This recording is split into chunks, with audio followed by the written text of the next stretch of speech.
Voici les titres que nous développerons dans ce journal. Le système de téléassistance pour les personnes âgées à 20 ans dans le département. Plusieurs milliers de personnes en bénéficient dans le Puy-de-Dôme.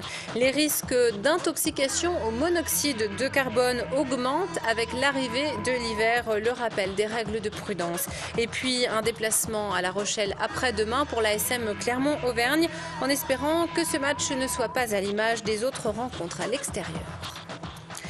L'agglomération clermontoise a son propre système de téléassistance aux personnes âgées et le Conseil général gère le reste du territoire du Puy-de-Dôme. Pour fêter ce dispositif qui existe depuis 20 ans, le département organisait une cérémonie à la mairie des Martres de Verre ce mardi. L'occasion de revenir sur un système qui permet aux personnes âgées vivant seules de joindre les pompiers en cas d'urgence. Aujourd'hui, plus de 3000 personnes en bénéficient pour la zone qui revient au Conseil général.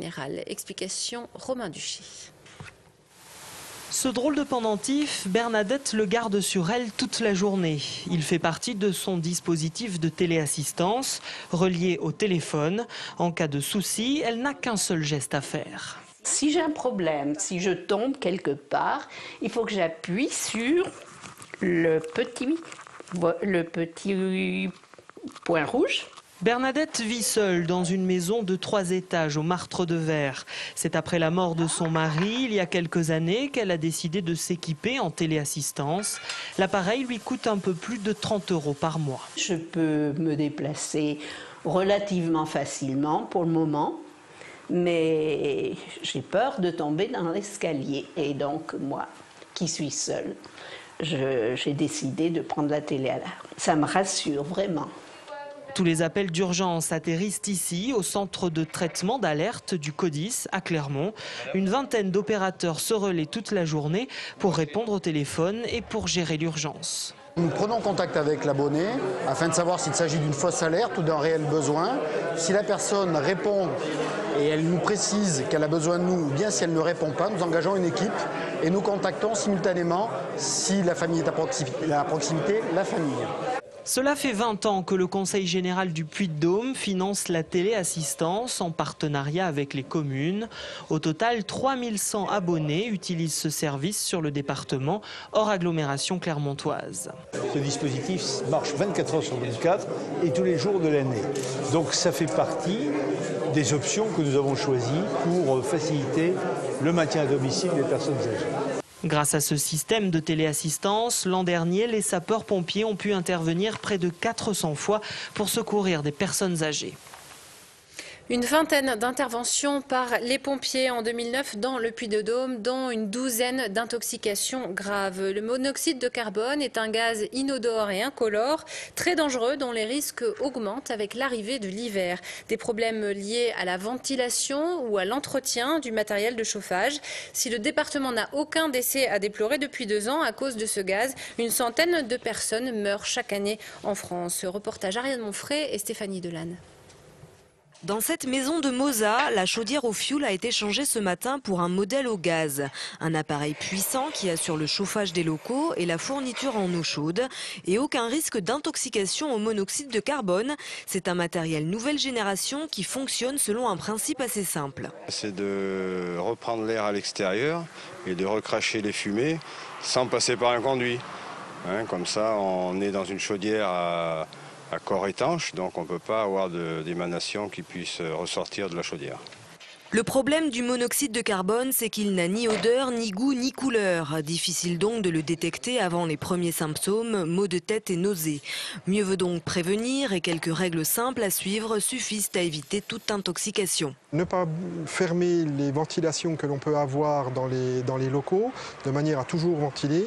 Ventiler d'une manière régulière et massivement les pièces dans lesquelles on a des appareils à production de flammes nues et faire nettoyer les conduits de cheminée. Il faut savoir que l'entretien par un professionnel des appareils de chauffage est obligatoire 1 fois par an.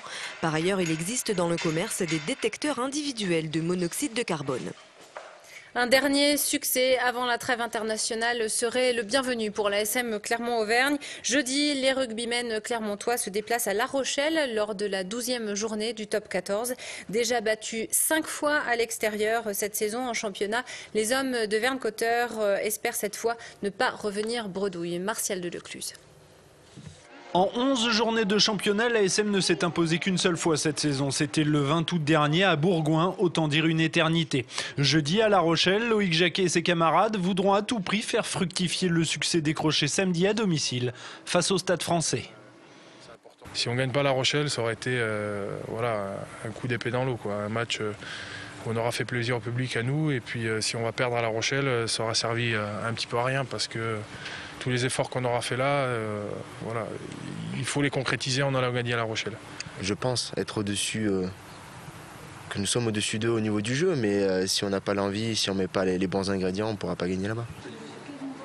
Face aux promus, l'ASM Clermont-Auvergne a les faveurs du pronostic, mais attention aux apparences.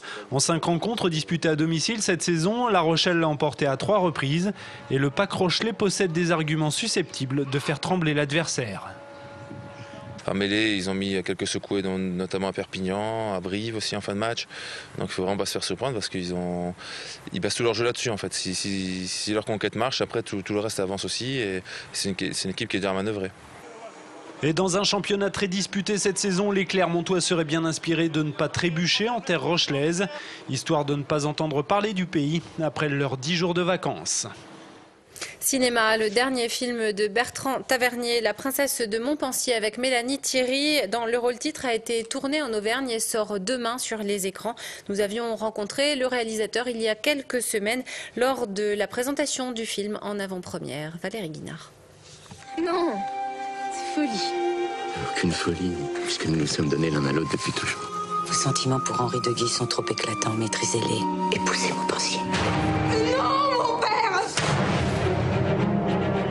Sur cet extraordinaire château de Messillac, 360 degrés, on est bon partout, il n'y a pas de pollution, il y a une nature magnifique tout autour. Et à ce moment-là, je découvre, mais en arrivant là, en choisissant, que la famille de Montpensier avait en fait 5-6 châteaux dans la région. L'idée du péché, est-ce déjà péché? L'idée sans l'envie, non.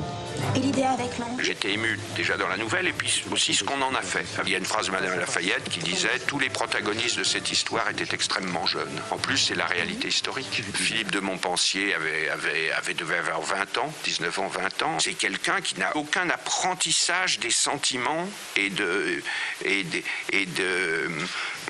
la manière dont on pouvait communiquer, parler avec une femme. Et il fait des erreurs, mais c'est quelqu'un qui souffre. C'est peut-être avec le personnage de Marie ce qu'on a réussi de mieux dans le film. Délivrez-vous. Oubliez Monsieur de Guise. Oui.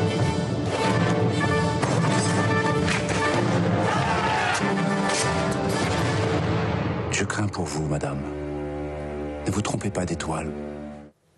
À partir de demain, donc sur les écrans, et à noter que Bertrand Tavernier est l'invité d'honneur du 20e festival Traces de vie à Clermont-Ferrand à partir du 22 novembre. C'est la fin de ce journal. Merci de votre attention.